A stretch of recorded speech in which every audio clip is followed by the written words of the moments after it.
चलिए अब रुक करेंगे फटाफट खबरों का। प्रधानमंत्री मोदी आज जम्मू कश्मीर का दौरा करेंगे। तीसरी बार देश के प्रधानमंत्री चुने जाने के बाद ये उनकी पहली जम्मू कश्मीर की यात्रा होगी। पीएम आज शाम 6 बजे युवाओं के कार्यक्रम में शामिल होंगे। कार्यक्रम श्रीनगर के शेर कश्मीर इंटरनेशनल सेंटर में होगा। 21 जून यानी कल सुबह 6:30 बजे 9 से 10,000 लोगों के साथ डल झील के किनारे 10वें अंतर्राष्ट्रीय योग दिवस कार्यक्रम में शामिल होंगे पीएम। जम्मू कश्मीर को प्रधानमंत्री मोदी कई सौगात देंगे। 1500 करोड़ से ज्यादा की 84 प्रमुख विकास परियोजनाओं का शिलान्यास और उद्घाटन किया जाएगा। पीएम मोदी 1800 करोड़ की लागत वाली कृषि और संबंधित क्षेत्रों में जेकेसीआईपी परियोजना की भी शुरुआत करेंगे। प्रधानमंत्री के दौरे को लेकर सुरक्षा कड़ी कर दी गई है। एसपीजी और मार्कोस नेवी कमांडो ने प्रधानमंत्री के कार्यक्रम स्थल को सील कर दिया है। पीएम मोदी के जम्मू कश्मीर दौरे और अमरनाथ यात्रा से पहले सुरक्षा को लेकर खास इंतजाम हो रहे हैं। आईजीपी विधि कुमार ने बताया कि जम्मू कश्मीर में कई लेवल पर सुरक्षा हो रही है, जो कि सुरक्षा के मानक है उनके हिसाब से हाई अलर्ट सुरक्षा रखी गई है। तमिलनाडु में अवैध शराब पीने से 25 लोगों की मौत से सनसनी। कई पीड़ितों को अस्पताल में कराया गया भर्ती।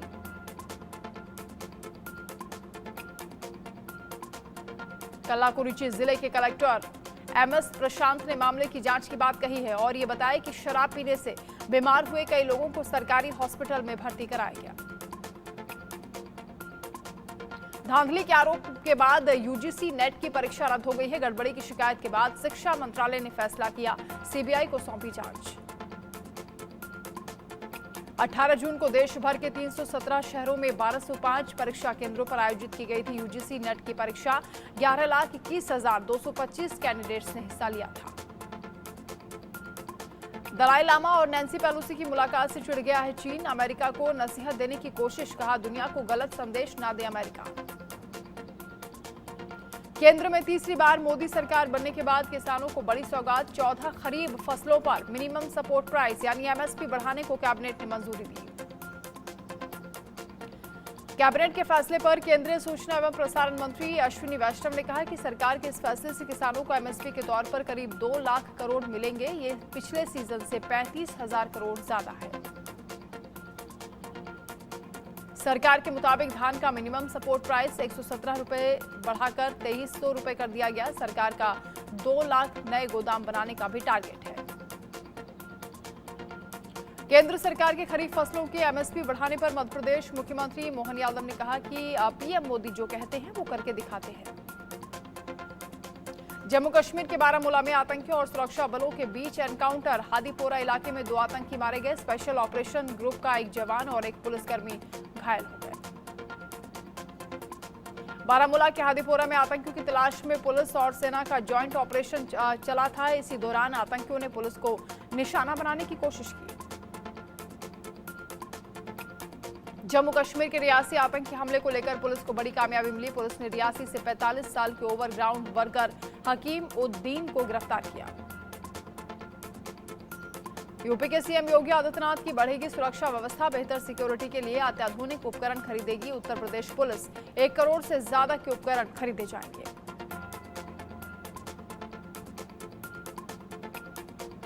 दिल्ली को जल संकट से अभी राहत की उम्मीद नहीं है। बीजेपी और आम आदमी पार्टी के बीच आरोप प्रत्यारोप का दौर जारी है। आम आदमी पार्टी ने हरियाणा पर कम पानी देने का आरोप लगाया।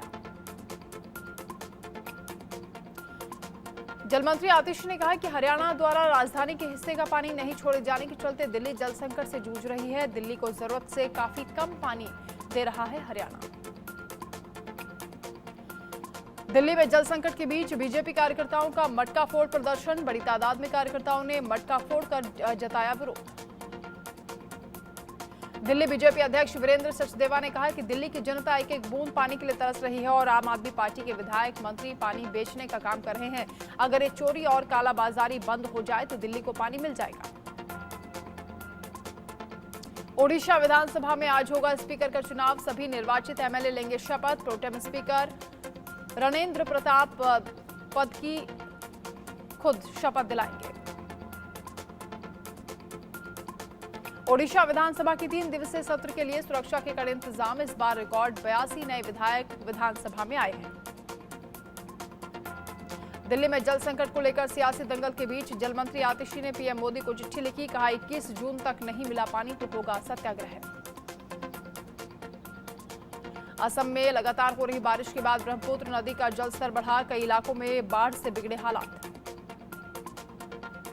असम के करीमगंज जिले में 3 प्रमुख नदियों कुशियारा, लोंगई और सिंगला का जलस्तर खतरे के निशान से ऊपर। रिहायशी इलाकों में भी जलभराव, जिस कारण लोग हो रहे परेशान। असम के ग्वालपाड़ा जिले के पामरबेला इलाके में बाढ़ के पानी के तेज बहाव के चलते बांस का पुल बह गया। T20 वर्ल्ड कप 2024 में सुपर 8 राउंड में आज टीम इंडिया का मुकाबला अफगानिस्तान से होगा। कल खेले गए सुपर 8 के मैच में पहले मुकाबले में साउथ अफ्रीका की टीम ने अमेरिका को 18 रन से हरा दिया। नीट पेपर लीक मामले को लेकर पटना में जांच हुई तेज। बिहार पुलिस की आर्थिक अपराध शाखा ने अभ्यर्थियों से की पूछताछ। ईओयू दफ्तर में करीब 2.5 घंटे तक छात्रों से किए सवाल जवाब। नीट धांधली मामले में बिहार पुलिस ने 9 अभ्यर्थियों को नोटिस दिया था। बाकी के 7 अभ्यर्थियों से पुलिस पूछताछ से उन्होंने दूरी बना ली है। मामले में पटना से अब तक 14 आरोपी गिरफ्तार हुए। कड़ी सुरक्षा के बीच पटना में पुलिस के ईओयू दफ्तर में छात्रों से हुई पूछताछ। दोनों छात्रों के साथ उनके पेरेंट्स भी मौजूद रहे। सूत्रों के मुताबिक पेपर लीक से जुड़े हुए कई सवाल पूछे गए।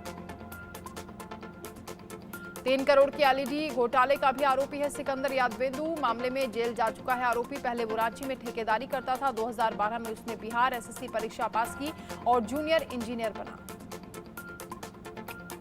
नीट धांधली मामले में बिहार के डिप्टी सीएम विजय सिन्हा का बड़ा दावा। मंत्री के लेटर पर सरकारी गेस्ट हाउस की बुकिंग की सरकार जांच कराएगी। मामले में जल्द ही खुलासा होगा। नीट पेपर लीक बवाल के बीच बिहार के डिप्टी सीएम विजय सिन्हा का बड़ा दावा। बोले आरजेडी से जुड़े हैं सॉल्वर गैंग के तार। एनएचएआई गेस्ट हाउस के एंट्री रजिस्टर में छात्र अनुराग यादव के नाम के आगे ब्रैकेट में मंत्री जी लिखा है। सिकंदर यादवेंदु ने कराई थी गेस्ट हाउस में ठहरने की व्यवस्था। बिहार के समस्तीपुर का रहने वाला है नीट मामले का सरगना सिकंदर यादवेंदु। सिकंदर का बेटा और बेटी दोनों कर रहे हैं एमबीबीएस की पढ़ाई। नीट पेपर लीक मामले में 21 जून को कांग्रेस करेगी देशव्यापी आंदोलन। कहा देश के भविष्य को सुरक्षित रखने की लड़ाई है। हर कीमत पर छात्रों को न्याय दिलाएंगे। नीट धांधली को लेकर ऑल इंडिया स्टूडेंट यूनियन ने दिल्ली में प्रदर्शन किया। आईएसआर के एक डेलीगेशन ने केंद्रीय शिक्षा मंत्री को मेमोरेंडम दिया है। नीट एग्जाम रद्द कर दोबारा परीक्षा कराने की मांग। नीट धांधली पर केंद्रीय मंत्री जीतन राम मांझी का बयान। कहा नीट में जो कदाचार हो रहा है उसे हर हाल में रोकना चाहिए। दोषियों को मिले कठोर से कठोर सजा।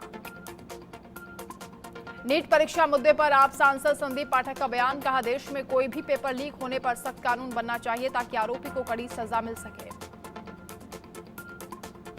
राजधानी दिल्ली समेत पूरे उत्तर भारत में भीषण गर्मी और हीट वेव जारी है। दिल्ली वालों को फिलहाल गर्मी से राहत मिलने की उम्मीद नहीं। गर्मी से लोगों की परेशानियां बढ़ी। दिल्ली में जानलेवा हुई गर्मी। दिल्ली के आरएमएल हॉस्पिटल में 9 लोगों की मौत। देश के 11 राज्यों में हीट वेव का कहर। उत्तर प्रदेश में भीषण गर्मी से हाहाकार। तेज धूप और हीट वेव के चलते लोग घरों में कैद होने को मजबूर। मौसम विभाग का 11 से दोपहर 4 बजे तक रेड अलर्ट। दिल्ली में गर्मी और हीट वेव से 48 घंटे के भीतर 10 लोगों की जान गई। कई लोगों की हालत गंभीर। हीट स्ट्रोक के मरीजों की प्राथमिकता के तहत इलाज कराने के निर्देश। दिल्ली वालों को रात में भी गर्मी से राहत नहीं मिल रही। रात का तापमान भी 35 डिग्री के पार। 12 साल का रिकॉर्ड टूटा।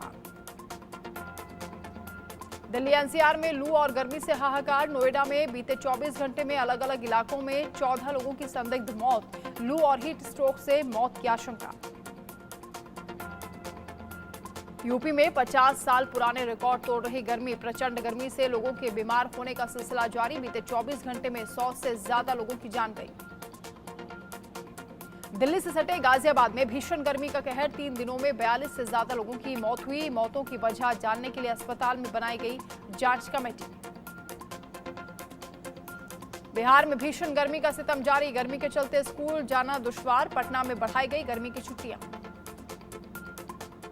पटना समेत कई जिलों में भीषण गर्मी का रेड अलर्ट अभी भी जारी। लू लगने से बीमार पड़ने वालों की संख्या में इजाफा, अस्पतालों में बढ़ी मरीजों की संख्या। हीट स्ट्रोक से बचने के लिए लोग शरबत और गन्ने का जूस का सहारा ले रहे हैं। दोपहर के वक्त जरूरी होने पर घरों से बाहर निकलने की सलाह। भोपाल में सोम डिस्टिलरीज पर मोहन सरकार की बड़ी कार्रवाई। शराब बनवाने के मामले में लाइसेंस हुआ सस्पेंड। बाल मजदूरी मामले में कंपनी का लाइसेंस सस्पेंड किया गया। शराब भट्टी में काम करते मिले बाल मजदूर। दिल्ली के महिंद्रा पार्क इलाके में युवक की चाकू से गोदकर हत्या। थाने से महज चंद कदमों की दूरी पर ही खूनी वारदात हुई। 3 से 4 लड़कों ने चाकू गोदकर वारदात को दिया अंजाम। जम्मू कश्मीर में राजौरी के जंगलों में आग लगी। स्थानीय लोग आग बुझाने की कर रहे कोशिश। जम्मू कश्मीर के उधमपुर के बाली तिरजी वन रेंज के जंगल में भीषण आग लगी। दिल्ली के बादली इलाके में केक बनाने वाली एक फैक्ट्री में भीषण आग लग गई। दमकल की 8 गाड़ियां मौके पर पहुंची, आग पर काबू किया। जयपुर के रघु विहार इलाके में पेंट के गोदाम में भीषण आग लग गई। 10 दमकल की गाड़ियां मौके पर पहुंची और आग पर कड़ी मशक्कत के बाद काबू किया।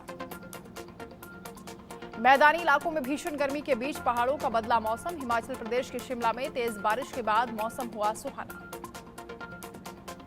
उत्तराखंड में गर्मी से लोगों को थोड़ी राहत मिली है। राज्य की राजधानी देहरादून में तेज बारिश हुई। तेज गर्मी से स्थानीय लोगों को राहत मिली। उत्तराखंड के हरिद्वार शहर के कई हिस्सों में तेज बारिश हुई है। लोगों को गर्मी से राहत मिली है।